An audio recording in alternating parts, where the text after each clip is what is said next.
Bienvenue dans Pulsation, le podcast des parcours les plus inspirants du monde de la santé. N'hésitez pas à vous abonner, à partager ce contenu et à nous dire ce que vous en avez pensé en commentaire. Bonjour à tous et bienvenue sur Pulsation. Cet épisode a été réalisé au Salon Infirmier. Je vous souhaite à tous un bon visionnage. Bonjour à tous et bienvenue sur Pulsation. Aujourd'hui, on est avec Charlotte. Bonjour Charlotte. Bonjour.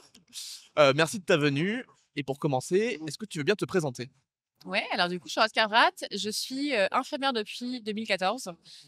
Ancienne infirmière, du coup, puisque je me suis reconvertie à 5 ans. Et j'ai créé le collectif Charlotte K, qui est un organisme de formation qui fait des bilans de compétences pour infirmières et infirmiers. Ok. Tu nous racontes ça un peu plus tard, mais pour commencer, pourquoi tu es devenu soignant? Qu'est-ce qui t'a fait rentrer dans ce monde de la santé? Alors moi, si tu veux, j'hésitais entre infirmière et journaliste. Voilà, en terminale. Et en fait, voilà, tout simplement, ma grande sœur est infirmière. Et en fait, je pense que j'ai voulu la suivre parce que voilà, j'admire beaucoup. Et en faisant des stages, donc j'ai fait en tant que prof, en tant que journaliste. Et il me manquait le côté humain, vraiment humain, le côté soin, le côté même vraiment voilà, corps humain, prendre soin et changer la vie des gens au quotidien, vraiment voilà, les aider. Et voilà. Donc du coup, je me suis dit, ok, en fait, j'ai vraiment envie de partir là-dedans. Et du coup, voilà, j'ai vraiment adoré. Ok. Et une famille de soignants à la base ou pas du tout? Pas du tout. Pas du tout. Ma mère déteste le sang. Non, Ah ouais. pas du tout. Et du coup, ton parcours en tant que soignante, c'était quoi? Alors, moi, j'ai fait mon école d'infirmière à la Croix-Rouge, Paris 14. Et après, j'ai travaillé aux Invalides, D'accord. donc à Paris 7. Et donc, voilà, j'ai fait beaucoup de SSR et le service des anciens blessés de guerre, anciens déportés, voilà, des amputés, etc. Il y a beaucoup de blessés militaires aussi, donc moi, voilà, je trouvais ça hyper intéressant. Et après, du coup, je suis arrivée en Bretagne et du coup, j'étais à l'hôpital des armées à Brest, D'accord. pôle chirurgie. Et après, j'ai fait un peu d'intérim. Donc association, etc.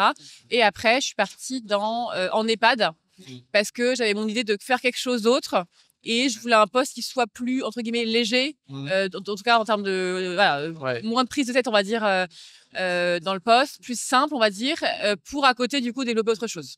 Ok. Et tu as eu vraiment quelque chose de plus simple à l'EHPAD ou... En fait, j'ai pas de nouvelles choses à apprendre. Tu veux, quand Oui. tu arrives à l'EHPAD, t'as Ouais. pas de nouvelles choses, nouveaux traitements, nouveaux protocoles, etc.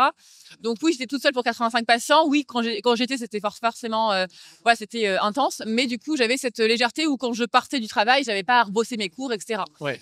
Donc voilà, avec des horaires qui étaient aussi adaptés, en tout cas, pour après, à côté, développer mon activité Charlotte Car. Voilà. Et du coup, cette activité, comment elle t'est venue? À quel moment tu t'es dit, il faut que j'accompagne les soignants à se reconvertir? Eh bien, en fait, ça a commencé par l'envie d'écrire qui est revenue, tu vois, l'envie de devenir journaliste qui est devenue un peu l'envie d'écrire. Et je me suis dit, ah bah tiens, j'ai envie d'écrire un blog. Je sais pas trop de quoi, je sais pas trop de quoi j'ai parlé, mais j'ai envie, tu vois, d'avoir un blog, de le tenir et de parler de choses. Et du coup, au début, je parlais de santé des soignants. Je parlais de comment tu fais quand tu as des douleurs, de l'arthrose, quoi utiliser, etc.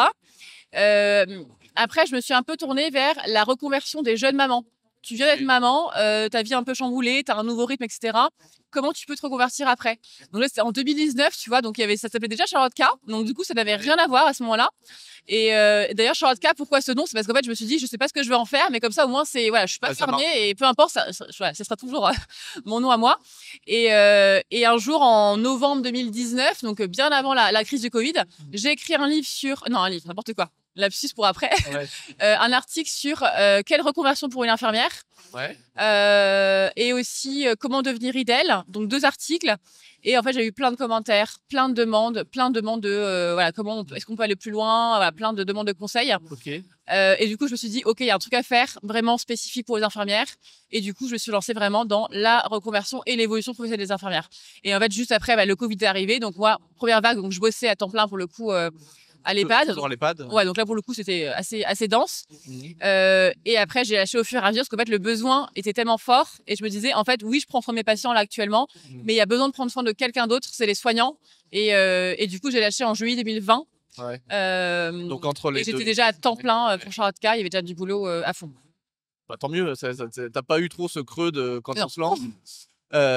Comment ton parcours de soignant et d'infirmière, ça a modifié ta vision de l'entrepreneuriat du coup que tu as monté à côté? Parce que moi, je fais partie de ces gens qui sont convaincus que quand on est soignant, ça nous donne des avantages concurrentiels pour entreprendre. Mais comment ta vision du soin à toi, elle a permis de faire bouger ta boîte, d'impacter ta boîte? Alors, je pense que quand on est entrepreneur, on a chacun des forces, évidemment des qualités. Moi, j'ai pas forcément les forces de marketing, même de vente. C'est pas un truc dans lequel je suis à l'aise. C'est pas moi qui vends mes programmes, par exemple, et je vends beaucoup moins mes programmes que des anciennes infirmières qui sont commerciales pour moi aujourd'hui. Ouais. Donc, je suis pas forcément douée là-dedans. Par contre, je suis hyper douée dans autre chose, typiquement l'écoute. Et en fait, c'est à travers ça, en fait, que du coup, j'arrive à mieux comprendre les clientes, mieux tisser les partenariats, tisser un réseau. Et voilà, donc ce qui fait la force d'un entrepreneur. Voilà, moi j'ai vraiment les qualités, on va dire, de la soignante, donc l'empathie, l'écoute, etc. Mais qui font que du coup la boîte elle marche pour d'autres raisons, parce que du coup je vais pas être en mode grosse bourrine ou je vais pas être en mode, Oui. comme on voit d'autres personnes qui sont pas c'est pas un soignants, bulldozer, quoi. où tu te dis en fait il leur manque clairement l'écoute et l'empathie, tu vois. Ouais. Donc voilà, moi en tout cas c'est ces qualités-là qui m'ont vraiment aidé, parce que pour le coup les infirmières elles avaient vraiment beaucoup besoin à la base juste d'être sentir écoutées, comprises, Bien sûr. et après du coup elles te font confiance et après ça tu pars comme ça, quoi. Et puis du coup, j'imagine que dans ton accompagnement, comme tu l'as pensé par des soignants pour des soignants, j'imagine aussi que ça transpire et que l'empathie fait partie intégrale. Ouais. Elles ont, Intégrale de ce l'accompagnement. qu'elles aiment énormément, c'est vraiment de se sentir écoutées et comprises et pas jugées. Ouais. Et donc, en fait, quand tu as une infirmière qui a 2 ans de service, 2 ans de diplôme et qui pense déjà à changer, en fait, on va pas les juger parce qu'on les comprend à 100%. Ça veut pas dire qu'elle va changer forcément derrière après le bilan, mais ça veut dire que déjà on dit, bah ouais, en fait, c'est OK. C'est aussi OK pas de sentir bien ce que tu as en réa. C'est OK de vouloir changer au bout de même 6 mois, en fait, de Ouais, service. bah oui. Et en fait, ça, elles l'ont pas ailleurs, tu vois, avec d'autres bilans ou avec même leur RH parfois, leur responsable formation qui leur disent, bah attends, tu vois, Ouais. attends, ça fait que 6 Ça mois. fait 3 ans d'études, ça fait ouais, 6 c'est mois ça, que tu voilà. bosses. Ouais. Ou alors, si t'aimes plus ce que tu fais en réa, bah change de métier. Tu vois, bah non, en fait, il y a pas que ça. Il y Ouais. a pas que l'hôpital, il y a même pas que le libéral et l'hôpital, tu Bah vois. oui, bien sûr. Donc là-dessus, l'écoute, c'est vraiment quelque chose qui est hyper important et dont elles ont besoin, tu vois. Ah, mais ça, c'est un truc sur lequel on est complètement d'accord. Il y a 1000 moyens de faire du soin et c'est aussi l'intérêt de ce podcast. On en parlait juste avant, c'est de montrer qu'il y a 50 façons de faire du soin et qu'on n'est pas obligé de rester dans nos services et surtout si on n'y est pas bien. Surtout si on n'y est pas bien. Est-ce que toi, tu as eu des mentors, des gens qui t'ont accompagné, des gens qui t'ont tendu une main à un moment et qui ont fait que potentiellement, tu as pu te lancer sur l'autre cas, potentiellement. Ouais, j'ai eu un ami qui est agent immobilier, mais qui Ok. était ancien militaire aussi, Ok. et qui m'a donné une formation un jour qui s'appelle le plan de 90 jours.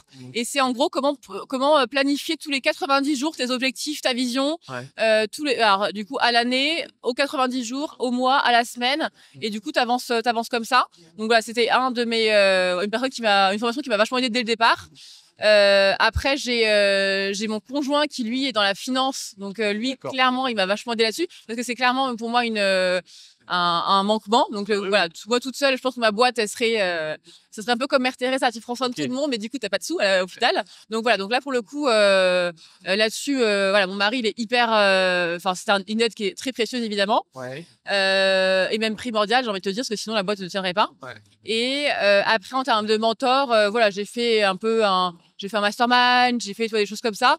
Mais voilà, c'était aussi beaucoup avec des entrepreneurs, en fait, tu vois, au fur et à mesure, tu parles de leur quotidien et ça t'aide à avancer, tu vois.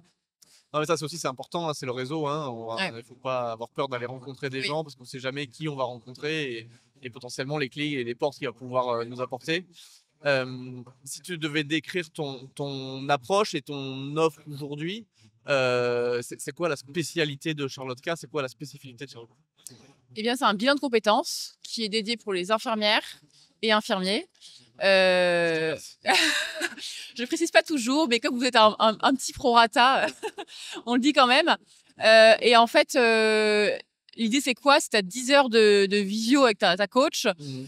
Tu as aussi des séances collectives. Donc, c'est vraiment une communauté, en fait. C'est vraiment une communauté. C'est des séances collectives où tu peux échanger, du coup, avec d'autres infirmières et infirmiers. Et tu as aussi un groupe Facebook qui est notre communauté à nous. Où on est 30 000 infirmières dessus et on parle que d'évolution professionnelle dessus. D'accord. Évolution et reconversion professionnelle. Donc du coup, voilà, tu rentres vraiment dans le package comme ça. Et ça, c'est que l'offre, on va dire que je l'adresse du coup aux infirmières, mais il y a à côté tout ce qui est offert, donc le YouTube, le podcast, etc. Ouais. Qui est sur des ressources du coup immenses tu vois, d'évolution ou de formation. Ouais, donc c'est quand même plus complet que d'aller faire son bilan de compétences chez Pôle emploi. Ouais. C'est quoi le plus grand défi que tu as réalisé depuis que tu as lancé Charlotte K là? Les défis auxquels tu as été confronté et que tu as eu, que tu as dû franchir, que tu as dû dépasser? Alors, j'en ai 2 qui me viennent en tête. Le premier, ça m'est arrivé très rapidement après me lancer. Après l'EHPAD, en fait, je me disais, franchement, j'en ai marre des gens qui se plaignent au quotidien. Je veux plus, c'est les gens qui sont en bout, qui se plaignent, qui souffrent. Enfin, c'est dur. En fait, c'est Bien sûr. ma coupe a été pleine à ce moment-là. Donc, je me disais, en fait, je veux plus ça. Je veux plus de souffrance, je veux plus de larmes, de douleurs, etc. Et en fait, au bout de quelques semaines, quelques mois, enfin, très rapidement, ben, en fait, finalement, on va pas se mentir, les infirmières, elles sont dans un état de mal-être vraiment très profond. Et à un moment, je me suis dit, ah, en fait, c'est trop dur. Enfin, vraiment, je me suis dit, en fait, c'est trop dur. Vous êtes en train de me dire, là, j'ai fini mon service, j'étais perfusée dans mon propre service tellement j'étais au bout de ma vie. Ouais. Ou alors, j'ai fait une TS parce que je suis au bout de ma vie. Ou alors, j'en peux plus. Enfin, je suis en épuisement. Ouais. Enfin, en fait, je me suis dit, oh, en fait, est-ce que j'ai vraiment envie de ça et je me suis dit, en fait, je vais retomber dans la souffrance, dans la douleur, etc. Et en fait, la mission a vraiment dépassé, enfin, toi, le besoin d'en prendre soin et de voir le avant-après aussi, ça a dépassé ça. Donc au final, bah, évidemment, maintenant, je suis. Est-ce que du coup, regrette tu pas. as dû t'arrêter pour faire Non. ce bilan-là? Non. Parce que c'est ça qui est dur en fait. Ouais. Non, je Typiquement, continue, moi, je vois, bon, continue, moi j'ai dû m'arrêter, enfin j'ai dû me poser et dire bon maintenant qu'est-ce que je veux faire. Ok. C'est pas évident quand on est soignant et toujours pris dans le rythme de pouvoir prendre ce temps de la réflexion et d'introspection sur nous quoi. Non, j'ai pas pris ce temps-là forcément, mais c'était en faisant, parce qu'en fait, à ce moment-là, je faisais tous les appels, j'étais toute seule à ce moment-là, donc je faisais tous les appels, tous les bilans, tous les contenus, etc. Mais en fait, non, je prenais ce temps-là, bah, même ne serait-ce qu'en coaching, tu coaches et en même temps, tu te dis, en fait, bah, oui, c'est dur pour moi, mais en fait, ça a tellement de sens derrière que en fait, ma mission, elle est tellement belle que en fait, je vais continuer, tu vois. Et en fait, très vite, j'ai la première collaboratrice qui m'a rejoint, qui est Laurence, une ancienne infirmière devenue psychologue. Et tu vois, dès octobre 2020, elle m'a rejoint et en fait, du coup, bah voilà, je n'étais plus toute seule, on était 2 et après, très vite, l'équipe s'agrandit, donc ça a aidé aussi beaucoup, ouais. Et le deuxième défi dont Le deuxième, c'est plutôt au niveau RH. Au niveau RH, où du coup, maintenant, j'ai 3 salariés et j'ai 20 coachs dans l'équipe. Et il y a aussi tout ce qui va derrière, donc tout ce qui est dans la communication, Noréline, ma CM, etc. Et en fait, très vite, j'étais confrontée à des problématiques qu'on ne connaît pas. Nous, en tant qu'infirmiers, on ne sait pas ce que c'est que la RH, on ne sait pas ce que c'est que de recruter les bonnes personnes.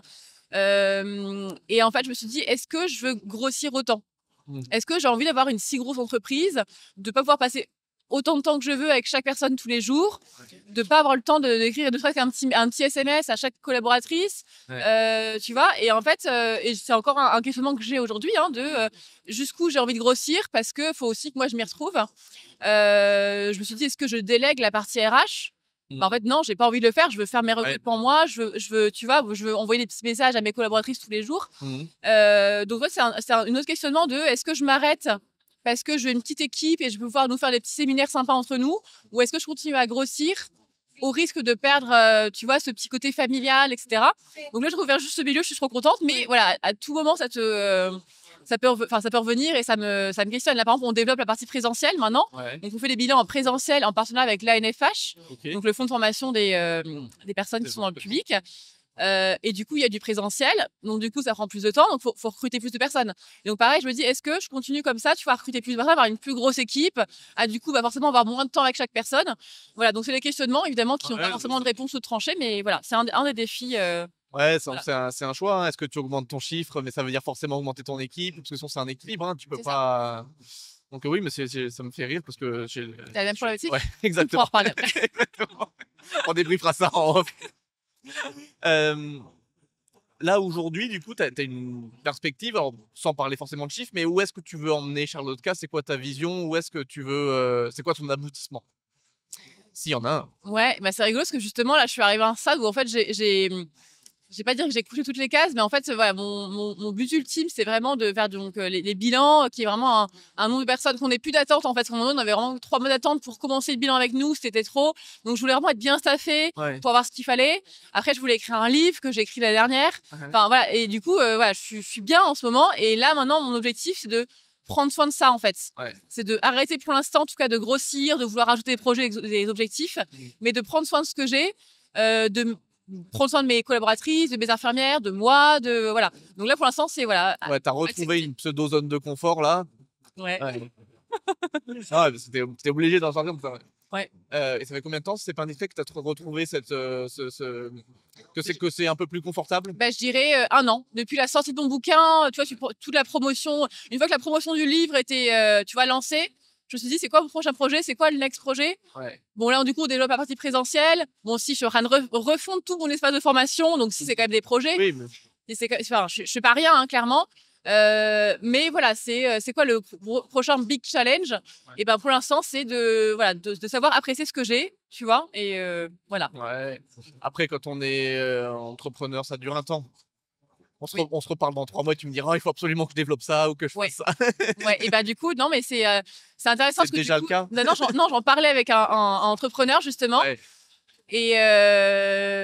Et en fait, je me suis dit, en fait, là, peut-être que j'ai besoin aussi, par exemple, d'avoir des challenges perso. Donc, par exemple, tous ces challenges-là dont on a Oui. besoin quand on est entrepreneur, et ben là, je le mets sur le sport en ce moment, par exemple, tu vois. Donc, je me fixe des courses, des choix. Et du coup, j'ai quand même ce côté de challenge parce que ma boîte, peut-être qu'elle a besoin aussi d'avoir ce temps-là. Tu vois, nous, on a besoin de challenge, mais peut-être que le Charlotte K, le collectif Charlotte K, il a besoin aussi de stabilité aussi, tu vois. Ouais, bien Donc, sûr. mon côté de challenge, je le fais sur le perso. Ouais. Et du coup, là, pour l'instant, je laisse, voilà, je prends du plaisir avec la boîte qui roule et voilà. Bon, mais après, c'est déjà un accomplissement, hein, félicitations. Ma prochaine question, c'est sur une réalisation dont tu es particulièrement fier. Alors, je sais qu'il y a le livre. Alors, je sais pas si tu veux le mettre là-dedans ou si tu veux le mettre après. La question, c'est, voilà, est-ce que tu as une réalisation, quelque chose que tu as fait, dont tu es particulièrement fier et que tu n'aurais jamais imaginé ça il y a 5 ans le livre rentre là-dedans, c'est sûr. Ouais. Bah, je sais pas, il y a une journée qui me vient en tête.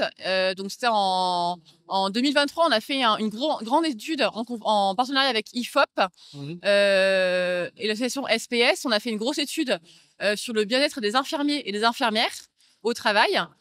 Donc, c'était vraiment un gros boulot qu'on a fait avec vraiment des chiffres qui étaient totalement alarmants. Enfin, vraiment, il y a plus de la moitié des personnes des soignants, il y a 60% des infirmières et infirmiers, quand tu leur poses la question aujourd'hui, est-ce que tu referais infirmière? Ils te répondent non. Donc voilà, typiquement, c'est le genre de chiffres où même moi, je me suis dit, attends, c'est quoi ce bazar, quoi? Ça va pas, faut faire un truc. Donc, du coup, on avait fait cette grosse étude. Et donc, du coup, il y avait une conférence de presse que je donnais à Paris le matin. Mhm. Et du coup, en lien avec ça et avec la sortie des études, de l'étude, j'avais du coup un live sur, je crois, France 2 en direct à midi. Et l'après-midi, j'avais un plateau avec le Mac de la Santé. Voilà, avec Jimmy et Marina. Et voilà, où je présentais encore une fois mes études. Et l'après-midi, je faisais un atelier de coaching avec mes infirmières. Ah ouais. Enfin, voilà. Donc en fait, c'était une journée où j'étais vraiment fière parce que je me suis dit en fait, waouh, la réalisation de dingue, quoi. Toi, tu t'enchaînes, tu fais ta conférence de presse, tu fais ton live. Enfin, c'est des trucs qu'on vivrait pas, on vit pas en tant que soignant. Si on t'avait dit ça il y a 5 ans à Ouais, l'EHPAD, c'est ça, t'aurais voilà. dit. Et je me serais t'aurais dit, en oui, fait, mais ça fait trop peur, gros stress, etc. Et en fait, ça a déroulé. Bon, il y a un peu de stress, on va pas se mentir, ouais, mais ça a déroulé. Et après, du coup, t'es trop. Enfin, toi, j'étais hyper fière. Je me suis dit, en fait, c'est possible. Et en plus, j'étais enceinte de 6 mois à ce moment-là. Donc, en fait, tu peux te dire, en fait, à la ouais, tu fatigue, cumules en plus, quand même. tu cumules, quand t'es enceinte, tu te calmes, etc. Et j'étais en train d'écrire mon livre qui est sorti, enfin, tu vois, que j'ai fini d'écrire 3 mois après, tu vois. Donc, je me suis dit, en fait, c'était hyper intense à ce moment-là, mais en fait, c'est comment possible. Quand on se dit, bah tiens, non, j'ai ça en ce moment, et puis voilà, quand t'es enceinte, du coup, la maison d'édition, elle aurait pu me dire, bah non, du coup, Oui. tu vois, les timings, ça va être chaud. Enfin, en fait, non, en fait, tu laisses dérouler, et je me suis dit, en fait, il n'y a pas de limite, et voilà. Donc, voilà, cette petite journée me rend fière. Ah, mais tu peux, c'est une belle journée. Et du coup, comment tu l'as vécu cette journée? Parce que, enfin, j'imagine que t'es pas beaucoup de médias traînés, t'es pas, tu vois, comment tu t'es préparé à cette journée? Et bien justement, je me suis préparée assez naturellement. J'ai révisé mes chiffres et après je suis venue comme ça avec, Ouais, spontané. avec qui j'étais. Et donc évidemment, j'ai préparé la conférence de presse, Oui, les bien supports, sûr. etc. Mais du coup, avec mon équipe aussi. Tu t'es parce pas que mon préparé équipe, spécialement en interne, parce que typiquement, passer sur des grandes chaînes de télé. je me prépare comme je viens pour chez toi, tu vois. Ok. Je prépare autant pour aller voir Marina que de venir dans ton podcast. C'est-à-dire, voilà, Ouais, je me renseigne, je regarde ce qui se passe avant, je révise 2-3 chiffres et ça va. après tu vas comme tu es, quoi. T'as pas eu besoin de réviser de chiffres pour moi, normalement, c'est bon. Non, c'est bon, c'était encore frais. Pardon. Et du coup, t'as sorti un livre, là. Est-ce que tu veux bien nous en parler? C'est dommage, je l'ai pas pris. Ouais. Mais on pourra l'incruster hein, Oui. à l'image. Alors du coup, il s'appelle Infirmière, je fais quoi après? Et c'est vraiment comme un bullet journal que tu remplis où tu te dis, bah voilà, là actuellement, peut-être qu'il y a des choses qui me dérangent dans mon boulot. Ouais. Peut-être pas grand-chose, hein, juste je voudrais être mieux payée, avoir des horaires plus Plus souple. simples ou je sais pas, juste me former.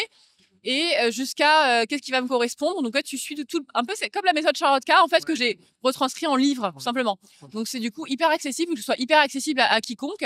Donc, toute infirmière ou infirmier qui se dit, bah voilà, j'ai pas le temps ou le budget de faire un bilan de compétences, mais je voudrais, tu vois, à moins de 20 €, tu vois, avoir des réponses claires parce que je suis perdue et je pose quand même des questions.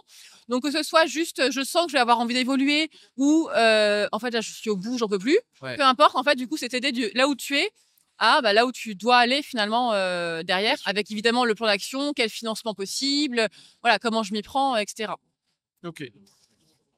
Non, mais ça doit être... En plus, pour le coup, c'est un truc qui est accessible à tout le monde et qui peut avoir un vrai impact sur la poursuite de leur carrière. Ouais. Donc, c'est chouette. Alors moi, je l'ai feuilleté hein, avant notre entretien et c'est vraiment un truc, moi, c'est ce que je prône toujours, c'est un truc qui est pratique. Ouais. Et en fait, c'est pas un bouquin théorique sur les grands axes de la reconversion, c'est vraiment un truc pratico-pratique. Aujourd'hui, au quotidien, qu'est-ce que je peux faire pour... Et donc, pour ça, je te félicite parce que c'est vraiment une belle réussite. La santé, c'est un secteur qui bouge beaucoup, avec de plus en plus d'innovations. Est-ce que toi, il y a des innovations dans la santé que tu suis particulièrement, sur laquelle tu restes vigilante ou pas? Bah, évidemment, la nouvelle réforme de la formation d'infirmier. Évidemment, là, je scrute ça et je suis hyper vigilante là-dessus. Surtout qu'en fait, avant de vouloir faire, tu vois, autre chose, je trouve qu'il y a des choses qui existent déjà, tu vois, dont il faut prendre soin. Ouais. Typiquement, quand on dit il faut recruter plus d'infirmiers, il faut aller chercher à l'étranger, il faut faire ci, il faut faire ça. En fait, là, actuellement, on a déjà des infirmiers qui sont en place, en fait. Ouais. Donc, en fait, il faut déjà en prendre soin d'eux. Est-ce qu'on peut pas leur donner la motivation de rester en place? Ça, voilà, c'est ça, exactement. Donc, c'est vrai que la réforme va arriver, la réforme va changer des choses. Mais en fait, le temps qu'elle arrive, que les étudiants fassent leurs 3 ans d'études, qu'ils en sortent, il va se passer comme des années. En quelques années, voilà, il peut y avoir beaucoup de fuites, tu vois, d'infirmiers, d'infirmières qui quittent le métier. Et une fois qu'ils sont quittés, tu peux pas les rattraper. Enfin, c'est très, très difficile. Donc, en fait, c'est là actuellement, il y a des soignants qui sont là. Il faut en toute urgence maintenant les motiver et en prendre soin, tu vois. Donc, voilà. C'est quoi ta vision de la santé à terme? Comment tu imagines l'évolution de notre système de santé? Comment tu vois les choses? Il y en a plein qui sont très pessimistes. Toi, comment tu vois l'avenir? Moi, je suis une nature optimiste, donc évidemment, je vois toujours le verre à moitié plein sans non plus me dire trop bien, nouvelle réforme, ça va changer. Ouais. Voilà, donc faut être optimiste, mais mettre des actions en place et des bonnes actions, voilà, pas dans le mauvais sens. Moi, ce que je me dis, c'est qu'il y a beaucoup de bonne volonté. On est beaucoup tu vois, d'anciens infirmiers, infirmières comme toi, comme moi, à vouloir prendre soin de la profession. Et voilà, ça, faut le valoriser, il faut mettre en avant, il faut s'entraider. Tu vois, on n'est pas tout seul dans son coin. En fait, voilà, faut s'entraîner, se serrer les coudes mutuellement, en fait. Donc, tu vois. Donc, moi, ça, c'est important. Et voilà, comme je disais, prendre soin de l'existant, déjà, de qui est déjà en place, avant de se dire, dans 10 ans, avec le numéro exclusif, ça ira mieux. Puis la réforme, dans 5 ans, en fait, non, c'est là maintenant qu'il faut, tu vois. Donc, moi, je suis plus à regarder tout de suite maintenant. Mais je me dis, il y a des choses qui sont possibles, tu vois. Pour moi, ça passe aussi par, évidemment, l'évolution du métier. Donc là, on voit là, les réformes qui passent avec l'autorisation de prescrire, par exemple, pour les infirmières, de prendre de plus en plus de place aussi dans le milieu médical. La recherche aussi infirmière, voilà, on en parle de plus en plus. Les métiers comme IPA, tu vois, qui prennent de la place aussi. Pour moi, voilà, il y a beaucoup de belles choses qui peuvent être faites, mais il faut pas non plus oublier, voilà, quand on parle des nouvelles réformes là, qui viennent de sortir, faut pas oublier ceux qui sont déjà existants, encore une fois, les infirmières puères, les IBOD, les IAD, ils sont déjà en place et eux, faudrait pas les dégoûter. Donc, d'un côté, il faut avancer et il y a des très belles choses qui se font en ce moment. Et même s'il faut évidemment rester vigilant et prendre du recul, il faut rester optimiste, mais il faut quand même prendre soin de l'existant. Il faut quand même prendre soin des spécialisations qu'on a déjà dans notre métier et qui se sentent pas lésées parce qu'à côté, il y en a d'autres qui prennent plus de place, par exemple. Donc voilà, par exemple, puère, c'est un métier qui demande à être valorisé, mieux reconnu. Je prends cet exemple-là, mais il y a d'autres spécialités comme ça. Donc, il ne faudrait pas en fait les délaisser pour, tu vois, pour se focus sur dans 5 ans, ça ira mieux parce que super réforme, etc. Donc, vraiment prendre soin de l'existant. Toi, personnellement, donc là, on a vu que tu prenais tes challenges plutôt côté sport. Mais Charlotte, dans 10 ans, où est-ce qu'elle est? Qu'est-ce qu'elle fait? Tu me disais tout à l'heure que les soins, ça te manquait. Donc du coup, est-ce que Charlotte, elle est redevenue infirmière dans un établissement? Où est-ce qu'elle va, Charlotte? Oui, je t'ai dit en off, en effet, avant que voilà, le deuil du métier, il est aussi difficile à faire. Et parfois, tu as des étapes aussi. Et moi, ça fait presque 5 ans j'ai pas remis ma blouse. Et en fait, voilà, oui, ça te manque parfois. Et moi, il y a des facettes du métier enfin, je trouve que c'est un métier qui est merveilleux. Enfin, en fait, on va pas se mentir, c'est un très beau métier. C'est juste les façons de l'exercer qui ne nous conviennent plus, Oui. enfin, qui ne me conviennent plus en tout cas moi. Mais ça reste un très beau métier.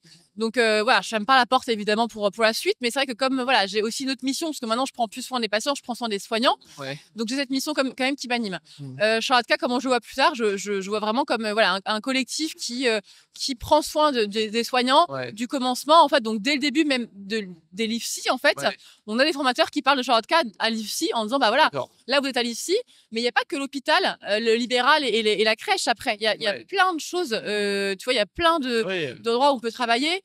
Même moi, j'en découvre encore maintenant. Enfin, j'en découvre encore des infirmières qui me disent bah voilà, je suis consultante pour des gynécos et du coup, je suis en télétravail 2 jours par semaine et je me déplace dans des cabinets, etc. Bah, c'est génial en fait. Mais du coup, voilà, il y a plein de façons d'exercer le métier. Quand on ne connaît pas, qui va correspondre aussi à chaque étape de notre vie. Donc peut-être qu'au début on veut un truc voilà où c'est péchu et on est content. Peut-être qu'après on a envie peut-être quelque chose d'un peu plus tranquille entre guillemets et après voilà on voudra quelque chose de différent. Mais en fait voilà, faut trouver le service ou la façon d'exercer le métier qui va nous correspondre. Après on peut aussi au début être dans les soins, après un peu moins dans la coordination, dans la recherche, dans l'éthique, etc. Et faire par exemple des masters. Maintenant, on a un niveau licence, faut en profiter. Donc peut-être qu'il y a aussi une évolution qui est possible où on sort des soins, mais on reste un peu comme toi et moi en lien avec le métier. On reste soignant, mais un petit peu différemment. Et toi, du coup, personnellement, tu t'es déjà posé la question de dans 10 ans où est-ce que tu serais ou pas? Là en ce moment, j'ai un peu plus de mal parce que j'apprécie beaucoup en fait, je me vois exactement là où je suis aujourd'hui. Okay. Donc quand tu dis c'est déjà un accomplissement pour toi. Ouais, qui est déjà un accomplissement. Je pense qu'il y aura aussi plein de choses à faire, c'est sûr. Mais du coup pour moi en fait, comme je te dis là, je suis focus sur prendre soin de l'existant. Mais après en termes de développement, oui évidemment, je voudrais que par exemple pour le présentiel, que chaque infirmière qui veut faire bilan avec nous puisse trouver une coach à proximité. Là par exemple, on est sur Paris, on est sur Lyon, Montpellier, en Bretagne.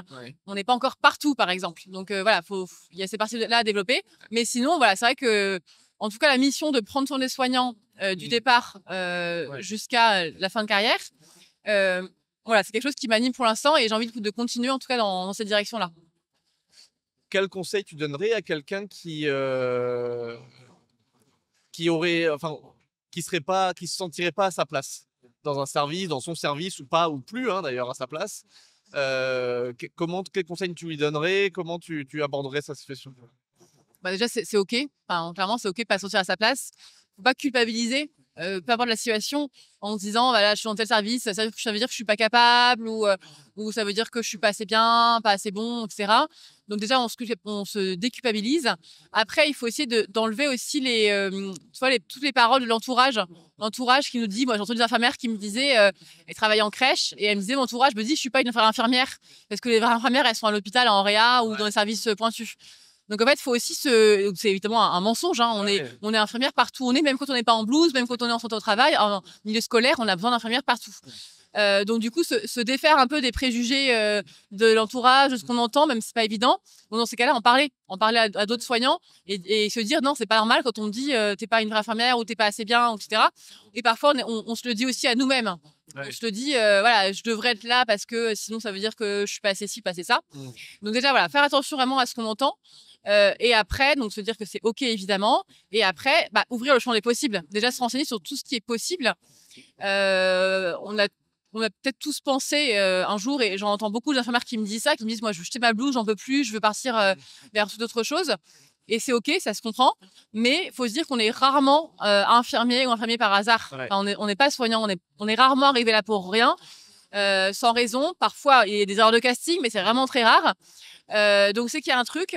Et quand on se dit du jour au lendemain, je veux tout plaquer, je veux plus voir les gens, je veux être. Moi, je me dis la première, moi, je voulais être vendeuse dans un magasin de fringues pour voir personne.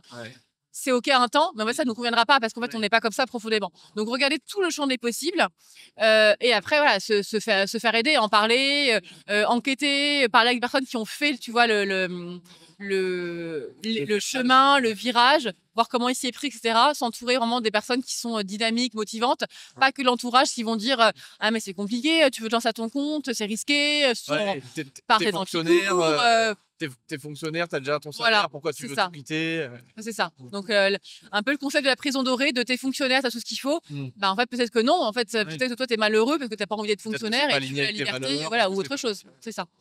Et se dire que quoi qu'il arrive, même si tu te trompes, entre guillemets, c'est OK, parce qu'on peut toujours revenir en arrière. Ouais, bien sûr. Avec le diplôme qu'on a, même si tu fais 1 an ailleurs, tu reviens, on t'ouvre les, Ça, c'est enfin, un les portes sont discours que ouvertes. j'ai tout le temps. J'ai encore eu un entretien il n'y a pas longtemps et on m'a dit oh, t'as eu du courage de te lancer.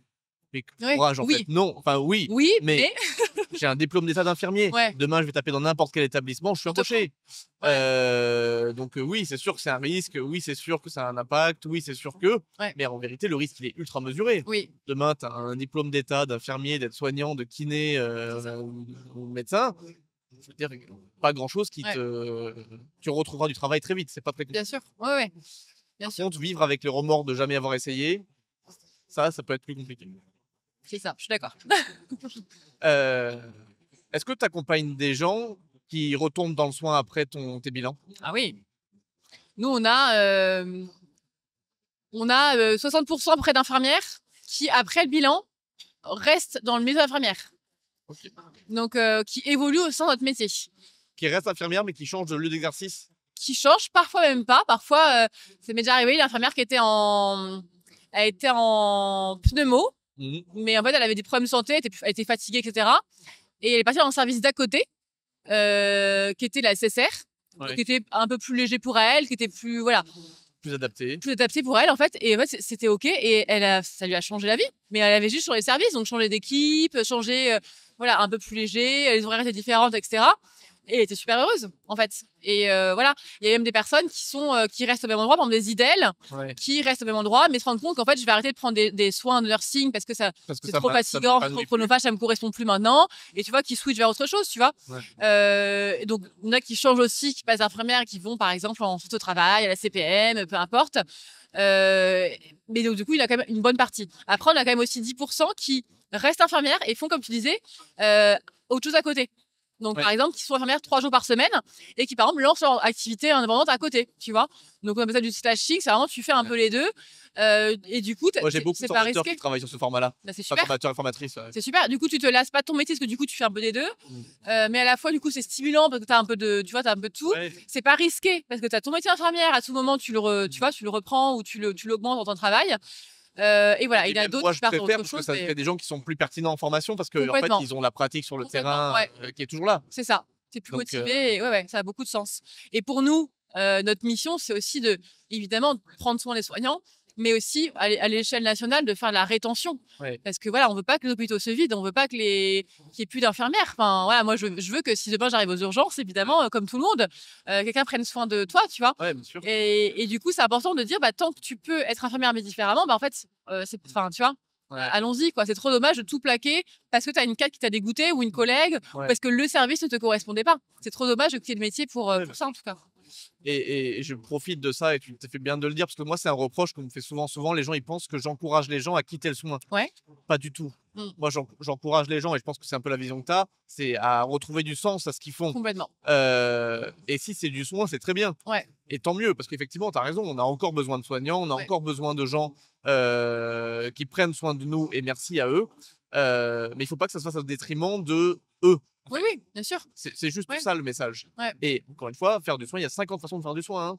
Hein. Donc, trouvez la bonne, celle qui vous correspond de faire du soin, Ouais. et épanouissez-vous. C'est juste ça le message. C'est Ouais. surtout pas quitter les soins, au contraire. Non.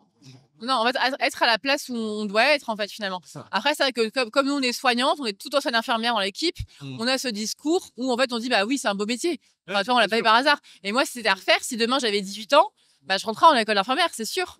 Ouais. Parce que j'ai aucun regret par rapport à ça. Je le ferai pas pendant 30 ans, clairement. Enfin, ça, je suis quasiment sûre de ça. Je ferai peut-être des choix différents de carrière au départ, mais c'est sûr que je referai infirmière parce que ça reste un très beau métier. Mm. De l'avoir fait un temps, je suis hyper contente. Et comme je le disais un peu tout à l'heure, tu as aussi au niveau perso de te dire, bah, en fait, j'ai des qualités aussi. Tu vois, si demain j'ai mon enfant ou un proche qui tombe par terre, qui s'évanouit, je suis trop contente de me dire, bah, c'est bon, je sais réagir, quoi. Ouais. Donc pour ça, j'ai aucun regret. Et aussi pour les étudiants, ou ceux qui se posent la question de devenir infirmière ou infirmier, bah, il faut aussi se dire, bah, oui, ça vaut la peine. Oui, c'est un beau métier. Maintenant, en 2025, on n'a pas des carrières qui durent 30 ans. Mais dans tout type de métier, hein, pas que soignant. on peut aussi séquencer et faire autre chose. On peut aussi être 10 ans dans les soins, après partir dans la coordination, après faire un master dans la recherche, dans l'éthique des soins ou qualité de soins, etc. Et Ouais, t'as totalement raison. Et il faut accepter aussi, et ça, je pense que c'est pas propre aux soins, qu'on est une génération où on fait plus carrière. Oui. En fait, que ce soit garagiste, carreleur ou chercheur, on se rend compte que les gens, maintenant, ils changent 2-3 fois de métier dans leur vie. Et je pense pas que les métiers du soin seront différents. Non. Sur ça. Souvent, on me dit, c'est pas mal, je suis un peu atypique parce que je change de poste, tu vois, tous les 6 mois. Ouais. Bah non, en fait, c'est OK. Enfin, tu te cherches, en tout cas au démarrage, c'est OK de changer tous les 6 mois, tous les 2 ans de poste. Et c'est une super richesse et il faut en profiter. Pour finir, est-ce que tu aurais une anecdote à nous partager, quelque chose que tu aurais vécu en tant que soignant, qui aurait marqué ton parcours et auquel tu repenses encore régulièrement, qui fait quelque chose qui t'a appris quelque chose, qui t'a apporté une valeur, une expérience, quelque chose qui t'a marqué? Oui, bah, c'était en soins palliatifs. Ouais. Soins palliatifs, alors c'est un stage. C'était le stage où je voulais pas aller. Clairement, j'étais terrorisée. Et c'est le stage que j'ai le plus aimé de toute mon vie, évidemment. Et c'était une patiente qui était évidemment en fin de vie, qui avait un cancer du péritoine, donc tout était touché, était vraiment évidemment extrêmement fatiguée, était douloureuse et ça se comprend. Et en fait, tout le matin, elle me demandait comment vous allez-vous. Et tu vois, non seulement elle se plaignait pas, elle me demandait toujours comment je fais et elle était toujours souriante et je me suis dit en fait tu peux être pas bien, souffrir et en fait prendre soin des autres. Et du coup, ça m'a marqué. Enfin, soit son sourire, son côté où tout le matin, j'arrivais dans sa chambre et lui dire j'ai mal dormi. Et elle aurait pu me dire ça. Enfin, j'ai mal dormi, je suis trop triste, je suis terrorisée, je suis angoissée. Non, c'est comment tu vas toi en fait. Ouais. Et c'est vrai que tu te dis à prendre soin des autres, en fait, tu prends soin de toi aussi. Parce que du coup, tu rentres dans un cercle vertueux et du coup, tu es souriant. Et du coup, c'est vrai que ça donne envie de prendre toujours soin des gens différemment, mais toujours prendre soin. Ouais. Bah écoute, je te remercie beaucoup pour ce témoignage. Est-ce que tu as envie de réorienter les gens où est-ce qu'on peut te retrouver? J'imagine notamment aux réseaux sociaux. Ouais. On mettra les liens si tu veux dans la description. Ouais, si tu veux, on va vers Instagram, YouTube et le blog Charlotte K par exemple. Ouais. Bah parfait, on fera ça.